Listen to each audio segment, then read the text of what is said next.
নমস্কার বন্ধুরা, ঝুমা রান্নাঘর ফ্রম ব্যাঙ্গালোরে সবাইকে স্বাগত জানাচ্ছি। এখন সকাল 7টা, পৌনে 7টা, 6:45 মতো বাজে। এখন থেকেই ব্লগটা স্টার্ট করছি। তো আজ হচ্ছে গিয়ে আপনার শুক্রবার। তো আশা করছি ব্লগটা ভালো লাগবে, সবাই দেখতে থাকুন, ভালো লাগবে। তো সকালবেলা প্রথমেই জল গরম দিয়ে শুরু করছি। আমাদের সকালবেলা প্রথমেই জল গরম লাগে। তো 3 গ্লাস জল গরম নিয়ে নিয়েছি, আর একটুখানি সোয়াবিন গরম জলে ভিজিয়ে দিচ্ছি। আজকে ছেলের স্কুলের জন্য ভাবছি সোয়াবিনের তরকারি আর একটু রুটি করব সকালের নাস্তায়, ও খেয়ে যাবে, নিয়ে যাবে, সেই জন্য। তো সোয়াবিনটাকে একটু গরম জলে এরম একটু ভিজিয়ে রাখলাম, একটু সফট হয়ে যাবে, একটু নরম হয়ে যাবে তাহলে। ততক্ষণ এইদিকে মশলাটা কষানোটা রেডি করবো। আজকে একদম এক ঝটপটে, মানে তাড়াতাড়ি করে দেবো একভাবে, আলাদা করে কষাবো না। তো কড়াইয়ে তেল দিয়ে একটু তেজপাতা, শুকনো লঙ্কার ফোড়ন দিয়ে দিয়েছিলাম, একটু পেঁয়াজ আর একটু আলুগুলো একদম সরু সরু করে কুচিয়েছি, যাতে পেঁয়াজ ভাজতে ভাজতে আলুটাও খুব ভালো রকম ভাজা হয়ে যায়। তো আলু আর পেঁয়াজ দুটোকেই খুব ভালো করে ভেজে নেব। এখানে ভাজাটা একদম খুব ভালো করে ভাজতে হবে। মানে অন্য দিন কী করি, আগে সিদ্ধ করি, আলুটা ভেজে আলাদা করে কষাই, কিন্তু সকালবেলা স্কুল টাইমটা একটু তাড়া থাকে, বুঝতেই পারছেন, যাদের সকালবেলায় রান্না করতে হয়, অফিস বা স্কুল থাকলে খুবই তাড়াতাড়ির মধ্যে এগুলো করতে হয়, সময়ের মধ্যে। তো এখানে আলুটা পেঁয়াজটা দেখুন খুব ভালো রকম ভাজা গেছে, আর ভাজার সময় একটু হলুদ দিয়েছিলাম, তখন আর ক্যামেরাটা অন ছিল না।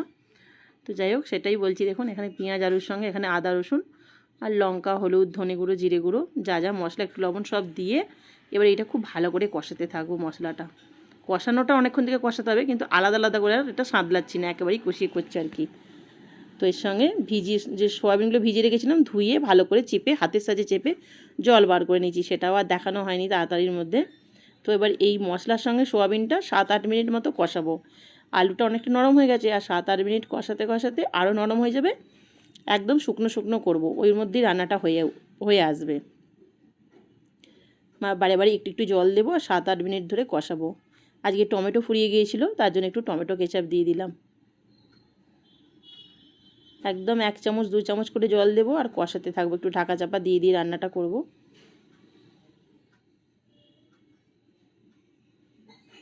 রান্না করতে করতেই একটা কথা বলবো বন্ধুরা, যারা আপনারা এই ভিডিওটা দেখবেন, যদি ভালো লেগে থাকে তো প্লিজ লাইক শেয়ার সাবস্ক্রাইব করে দেবেন, আর অবশ্যই কমেন্টে জানাবেন যে কেমন লাগছে এই ব্লগিংগুলো। তো রান্না শেষের দিকে 7-8 মিনিট কষিয়ে নেবার পর একটু ধনেপাতা কুচি আর একটু গরম মশলা দিয়ে দিলাম। তো আমাদের সোয়াবিনের তরকারি কিন্তু একদম রেডি, ঝটপটের চটজলদি সোয়াবিনের তরকারি একদম রেডি। অল্প তেলে একদম চটপট রান্নাটা হয়েও যায় সকালের দিকে, আর খেতেও ভালো হয় এইভাবে। এবার একটু রুটি করে নেব, একটু ঢাকা চাপা দিয়ে একটু রেখে দিচ্ছি, এখন রান্না হয়েছে, গ্যাস বন্ধ করে দিয়ে রেখে দেবো। এবার এখানে আমি একটু আটাটা মেখে নিচ্ছি, রুটি করব। প্রথমেই বলেছি রুটি আর একটু সোয়াবিনের তরকারি আজকে সকালের নাস্তা, এবং ছেলে নিয়ে যাবে। তো একটু লবণ দিয়ে আগে আটাটা মেখে নিয়েছি, নিয়ে এবার জল দিয়ে একটা আটার ডো করে নেব।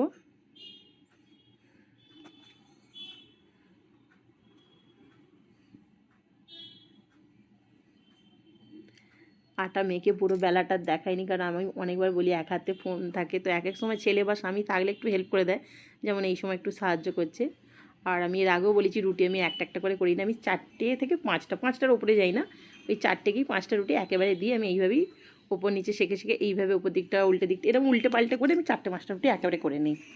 আমার এইভাবেই অভ্যস্ত, এইভাবেই করে নিয়েছি। তো রুটি হয়ে গেছে, ছেলেকে খেতে দিয়ে দিচ্ছি, আর ওর টিফিন বক্সটাও রেডি করে দিচ্ছি, ও খেয়ে যাবে আর নিয়ে যাবে। রুটি তরকারি সবই গরম, দেখতে পাচ্ছেন এখন স্টিম হচ্ছে, ওই জন্য পাখা চালিয়ে দিয়ে একটু ঠান্ডা, একটু রুম টেম্পারেচারে আসবে, তারপর এটা বক্সটা আঁটবো, নাহলে আবার খারাপ হয়ে যেতে পারে। কারণ এখন এই সকাল 8টা বাজে, আর ও খাবে দুপুরে 1টায়, নাহলে পুরো গরমটা এঁটে দিলে খারাপ হয়ে যাবে। ও 3টে নেবেও না, খাবেও না, ওই জন্য বললাম আর 2টো নিয়ে যাবো, আর 2টোই খেয়ে যাব। আর 5টা করেছিলাম, একটা যেন সাইডে রেখে দিলাম, 2টোর বেশি কিন্তু খায় না, নিয়েও যায় না। এটা অনেকটা সময় পর, তখন 8টার সময় ভিডিও করছিলাম, এখন বাজে প্রায় 10:30 পৌনে 11টা, মানে সকালে চান পুজো সব কিছু হয়ে গেছে। তো আজ 1.5 মাস কাল ব্যাঙ্গালোরে এত বৃষ্টি হচ্ছে বন্ধুরা, আর এই 3 দিন তো হয়ে গেলে একটু রোদ ওঠেনি আমাদের এখানে, এতটুকু রোদ ওঠেনি। তো তার জন্য ভাবছি আজ একটু খিচুড়ি বানাবো। তো 4 গ্লাস চাল, 4 গ্লাস ডাল নিয়েছি, একটা বড় গামলায় জল বসিয়ে দিয়েছি, জলটা গরম হওয়ার জন্য, আর একটু পালং শাকটা কেটে জলে ভিজিয়ে রেখেছি, মাটি থাকে তো অনেকটা, তো এই জন্য জলে ভিজিয়ে দিয়েছি। আর করবো একটু চিকেন করব, একটু চিকেন কষা, আর আজকে একটু খিচুড়ি করব। বর্ষাকালে একটু বেশ বর্ষার সময় ঠান্ডা ঠান্ডা যে বৃষ্টি পড়ে সেই মুহূর্তটায় একটু খিচুড়ি হলে বেশ জমে যায়। শীতের খিচুড়ি আর বর্ষার খিচুড়ি দুটো কিন্তু খুব সুন্দর জমে যায়। তো কড়াটা একটু এইভাবেই ক্যাটাচে করেই বসাতে হয়েছে। গামলিটা যেহেতু অনেকটা বড় অসুবিধা হচ্ছে। আমি দেখছি বৃষ্টি, দেখতে পাচ্ছেন কি বৃষ্টি পড়ছে, মানে খুব জোরে হচ্ছে না, 3 দিন ধরে হচ্ছে কুয়াশা ঝরার মতো, কিন্তু রাস্তাঘাট সব ভিজে যাচ্ছে। আপনি জামা কাপড় কেচে শুকনো করতে পারবেন না, সেরকম বৃষ্টি হচ্ছে। মুষলধারায় হচ্ছে না, কিন্তু হয়ে যাচ্ছে, থামছে না। তো সবার প্রথমে কপি আলু এগুলো একটু ভেজে নেব। ভেজে আগে একটু তুলে রাখবো। ভাজাগুলো প্রথমেই দেবো না, চালটা গরম হয়ে গেছে, এখানে জলটা গরম হয়ে গেছে, চাল আর ডাল ভালো করে ধুয়ে নিয়েছি, নিয়ে দিয়ে দিচ্ছি। চাল ডালটা অর্ধেক সিদ্ধ হলে তারপর কপি আলুগুলো ভেজে দেবো, কিন্তু যেহেতু অনেকটা জিনিস সেই জন্য আগে একটু একটু করে ভেজে তুলে রাখবো। কপিটা এখানে আমাদের প্রায় ভাজা হয়ে গেছে, আমি তুলে নিয়েছি। এবার একটু আলু ভাজি, আলুটা একটু বেশি করেই নিয়েছি, কিছুটা খিচুড়িতে দেবো আর কিছুটা দেবো চিকেন কষায়।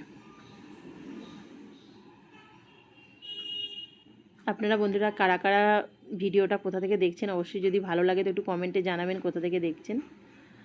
একটু আলুতে একটু লবণ হলুদ দিয়ে দিলাম ভাজার সময়, আর এখানে খিচুড়িতে আমি এখানে একটু লবণ দিয়ে দিলাম চাল ডালটা তাড়াতাড়ি সিদ্ধ হওয়ার জন্য। যেখানে অনেকটা খিচুড়ি আমি এখানে 3 চামচ ভর্তি করে দিয়েছি। একটু হলুদও দিয়ে দিলাম।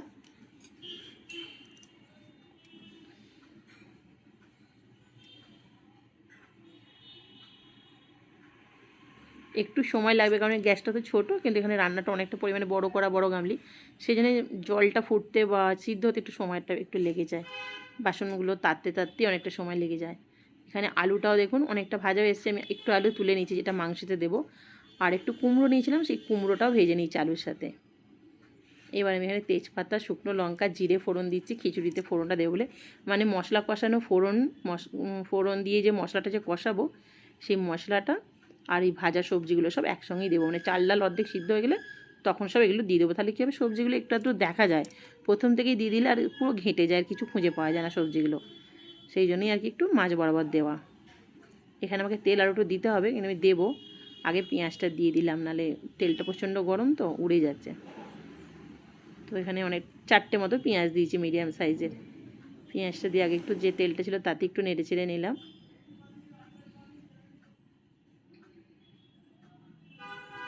পেঁয়াজটা যতক্ষণ ভাজা হচ্ছে আমি ততক্ষণ এখানে চিকেনটা ম্যারিনেট করে নিই। তো চিকেনে অন্যবারে যেমনভাবে করি ঠিক সেইভাবেই একটু আদা রসুন কাঁচা লঙ্কা বাটা 2-2.5 চামচ মতো দিচ্ছি। এখানে চিকেনটা যে 2 কেজি 300 চিকেন আছে, 2 চামচ ধনে গুঁড়ো, 2 চামচ লঙ্কা গুঁড়ো, 1 চামচ হলুদ গুঁড়ো, জিরে গুঁড়োটা 1.5 চামচ মতো এরম দিয়েছি, আর বেশ খানিকটা সর্ষের তেল দিচ্ছি।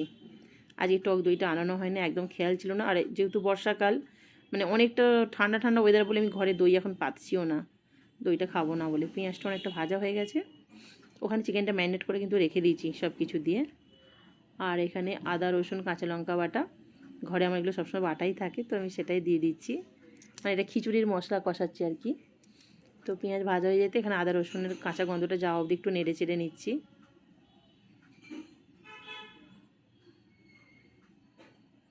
আদা রসুনটা ভেজে নেওয়ার পর এবারে লঙ্কা হলুদ ধনে গুঁড়ো যা যা রোজের মশলা যা দিই সেইগুলোই দিলাম। 2টো টমেটো দিয়ে দিলাম। এখানে আরও 1 চামচ মতো লবণ দিচ্ছি, টমেটোটা নরম হবে আর লবণটা লাগবে, খিচুড়িটা তো অনেকটা একটু লাগবে। দাঁড়ান আগে একটু জল দিয়ে দিই, মশলাটা শুকনো তো নাহলে পুড়ে যাবে। তো একটুখানি জল দিয়ে দিলাম, দিয়ে এবার খুব ভালো করে কষাতে থাকবো যতক্ষণ না তেল ছাড়ছে আর টমেটোটা নরম হয়ে আসবে, তেলও ছেড়ে দেবে, ততক্ষণে বুঝে নেব মশলাটা কষানো হয়ে গেছে। আমি একেবারেই দিয়ে করে নিচ্ছি তাড়াতাড়ির ব্যাপার বলে।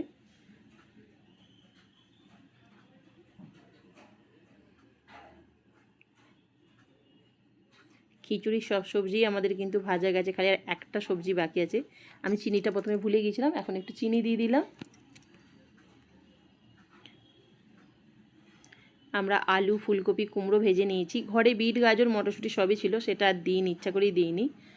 অনেক রকম সবজি আর দিতে ভালো লাগলো না, ধরুন এরকম অল্পর মধ্যেই দিয়ে করি, নাহলে অন্য সময় কি হলে কি বিট গাজর মটরশুঁটি সেটাও দিই, এবারে আর দিইনি, ঘরে থাকা সত্ত্বেও দিইনি। তো আমরা তো সব সবজি দেখুন, এখানে চাল ডালটা আমি দেখলাম অর্ধেক সিদ্ধ গেছে, সেখানে আলু কুমড়োর ফুলকপিটা দিয়ে দিয়েছি। থালাটা দেখেছেন ভাজার পর খালি কত তেল আছে এখনও, এই তেলটা আমি একটা কাজ করে দেখাবো যে কী করছি। মশলা এখন অনেকটা কষানো হয়ে গেছে, এবার বাঁধাকপি যেগুলো দেওয়া ছিল সেই কাঁশিটাতে যে অনেক তেল ছিল, সেই কাঁশিতে বাঁধাকপিটা দিয়ে ভালো করে একটু মেখে নিয়েছি মাখার মতো করে কিছুটা বাঁধাকপি, সেই জন্য তেলটাও নষ্ট হলো না। বাঁধাকপিটা আবার একটু একদম ডাইরেক্ট কাঁচা দিচ্ছি না, এই মশলার সাথে মশলাটা কষিয়ে নেবার পর বাঁধাকপিটা দিয়ে আরও 4-5 মিনিট মতো কষিয়ে নেব, তাহলে বাঁধাকপিটাও একটু কাঁচা মতো রইলো না। এবার কষিয়ে নেবার পর আর বাঁধাকপিটাতে আমি ঝিরিঝিরি করে কুচিয়েছি, অসুবিধা হবে না। তো কষানো হয়ে গেছে, এবার আমি এটা খিচুড়িতে দিয়ে দেব। চাল ডাল তো আমাদের এই অর্ধেক সিদ্ধ হয়েছে, তো মশলাটা এরকম অর্ধেক সিদ্ধ হয়ে যাওয়ার পর এই স্টেজে আমি এখানে মশলা আর বাঁধাকপিটা দিয়ে দিচ্ছি।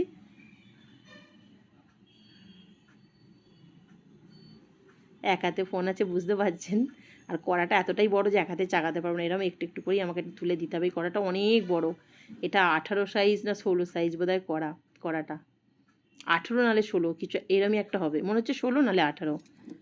এবার মশলা দিয়ে দেওয়ার পর কড়া আমি খুব ভালো করে ধুয়ে নিয়েছি, নিয়ে কড়া গরম করে একটু তেল দিয়ে দিয়েছি, তেলে একটু শুকনো লঙ্কা আর তেজপাতা ফোড়ন দিলাম। গরম মশলাটা আজকে আর ফোড়ন দেবো না, মাংসের শেষে একটু গরম মশলা দেবো, সেই জন্য আজকে আর গোটা গরম মশলাটা দিলাম না।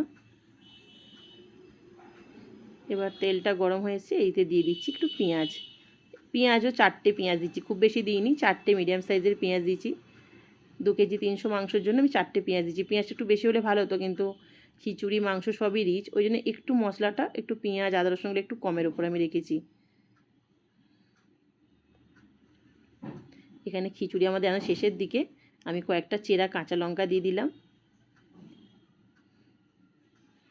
আর একটা জিনিস দেবো যেটা আমি আমার ছোটো কাকার থেকে শিখেছি, মানে আমি আমার 20 বছরের সংসার লাইফে আমি এইভাবেই করে থাকি। পালং শাকটা ভাজিও না ভাপাইও না, কিচ্ছু করি না, কচি পালং শাকের পাতাগুলোকে খুব ভালো করে ধুয়ে নিই, খিচুড়িটা নামাবার কিছুক্ষণ আগে 5 মিনিট আগে আমি তবু একটা ফোটাই, কিন্তু আমার ছোটো কাকা বলতো ফোটাবারও দরকার নেই, এরকম খিচুড়িটা এখন পুরো গরম ফুটছে, এরকম পালং শাকটা দিয়ে আর এরকম চাপা দিয়ে দিত, তো আমার কাকি এইভাবে বানাতো। তো সেইখান থেকেই আমার এটা শেখা, বা বেশ ভালো লাগে শীতের সময়, যে এখন তো যদিও শীতকাল নয়, কিন্তু আমার কাকারা শীতকালের দিকে করতো কচি কচি পালং শাক দিয়ে, বেশ ভালো লাগতো, তো আমিও সেইখান থেকেই শিখেছি। একদম পালং শাকটা যে দিয়ে দিলাম, এই গরমের এতেই পালং শাক একদম সিদ্ধ হয়ে যাবে। এবার আমরা গ্যাস অফ করে ঢাকা চাপা দিয়ে রেখে দেবো, খিচুড়ি আমাদের রেডি হয়ে যাবে। আর গরম মশলা একটু দিয়ে দিলাম একদম শেষে, অন্যবারে ঘি দিই, কিন্তু আজ যেহেতু মাংস দিয়ে বানাচ্ছি বলে, মাংস বানাচ্ছোর সঙ্গে, সেই জন্য গ্যাস আমি অফ করে দিচ্ছি, দেখেছেন তো। পালং শাক দিয়ে দিচ্ছি, তারপর একটু গরম মশলা দিয়ে খালি মিশিয়ে দিচ্ছি, মিশিয়ে দেওয়ার পর একটু ঢাকা চাপা দিয়ে দেবো। গরম মশলা বেটে দিলে হয়তো ভালো হতো, কিন্তু গরম মশলার যে স্ট্রং ফ্লেভারটা হয় আমার স্বামী নিতে পারে না, তার জন্য আমি একটু প্যাকেটের কেনা গরম মশলাটা দিই, ওতে অত স্ট্রং ফ্লেভারটা থাকে না, কিন্তু ঘরে বেটে দিলে যে একটা সুন্দর গন্ধ থাকে, অল্প একবার একটু আদ্র দিলে ঠিক আছে, কিন্তু সবসময় নিতে পারে না, আমার স্বামীর অত পছন্দ হয় না। তো এখানে মাংসের দেখুন পেঁয়াজটা অনেকটা ভাজা ভাজা হয়ে এসছে। এবার মাংসটা আমি তুলতে যাচ্ছিলাম এক হাতে, কিন্তু পারলাম না, ফোনটা রেখে তবে আমি তুলতে হলো। তো যাই হোক, এখানে পেঁয়াজের সাথে মাংসটা এইভাবে নেড়ে চেড়ে কষিয়ে যাবো, যেহেতু কষা মাংস হবে জল দেবো না, আর প্রথমেই তো মাংসে কেউ জল দেয় না, এখন আধ ঘন্টা এখন মাংসটা কষাবো। তো মাংসটা এখানে প্রায় 6-7 মিনিট মতো কষিয়ে নেওয়ার পর তারপর একটু টমেটো দিলাম, 2টো টমেটো আর কয়েকটা চেরা কাঁচা লঙ্কা দিচ্ছি, দিয়ে আবার কষাতে থাকবো, একটু ঢাকা চাপা দিয়ে কষাবো মাংসটা। এখানে মাংসটা দেখুন 10-15 মিনিট মতো কষিয়ে নিয়েছি, মাংসের কালারটা কিন্তু অনেকটা চেঞ্জ হয়ে গেছে, আমরা কিন্তু মাংসে সব দিয়েছি, এখনও লবণ দিইনি। তো এই স্টেজে আমি 10-15 মিনিট পর মাংস থেকে অনেকটা জল ছেড়ে দিয়েছে, এবার আমি এখানে স্বাদ অনুযায়ী লবণ দিয়ে দিলাম, দিয়ে মাংসটা এবার আমি আবারও কষাতে দেবো ঢাকা চাপা দিয়ে। ঢাকা চাপাটা যে দিচ্ছি বারবার, তো খোলাটা দেখাতে পারছি, কারণ এক হাতে ফোন আছে, বারবার বলছি, একবার ঢাকাটা খুলে নিই তারপর আমাকে আবার করতে হচ্ছে। ঢাকাটার কি ছোটো উপর একটু বড় ঢাকা হলে যেমন খোলা যাচ্ছে খিচুড়িটা, এটা অসুবিধা হচ্ছে আমার, এই যে দেওয়ার সময় আমি দেখাতে পারছি, কিন্তু খোলার সময় আমার অসুবিধা হচ্ছে, সেই জন্য ফোনটা রেখে খুলতে হচ্ছে। দাঁড়ান, অনেকটা সময় হয়ে গেছে, আর একবার খুলে দেখি। দাঁড়ান, ফোনটা রেখে একবার বললাম ঢাকাটা খুলবো। তো এখানে প্রায় আধ ঘন্টা মতো কিন্তু আমি কষিয়ে নিয়েছি, চিকেন আমাদের আধ ঘন্টা এখন কষানো হয়ে গেছে, বারে একদম অল্প অল্প জল দিয়েছি আর কষিয়েছি। আধ ঘন্টা পর ভেজে রাখা আলু আর একটু ধনেপাতা ছিল, সেটাও দিয়ে দিলাম মাংসতে।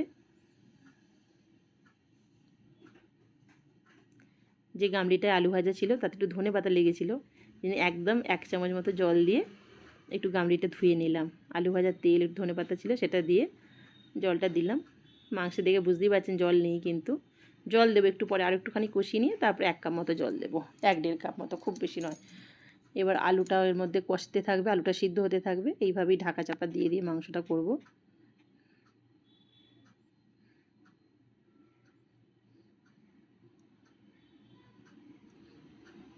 এবার অনেকটা সময় পর ফিরে এসেছি, আরও 10-15 মিনিট পর। মাংস কিন্তু আমাদের অনেকটাই দেখুন হয়ে গেছে, পুরোপুরি হয়ে গেছে। তো আজকের ব্লগটা এখানেই শেষ করলাম। কেমন হয়েছে অবশ্যই কমেন্টে জানাবেন।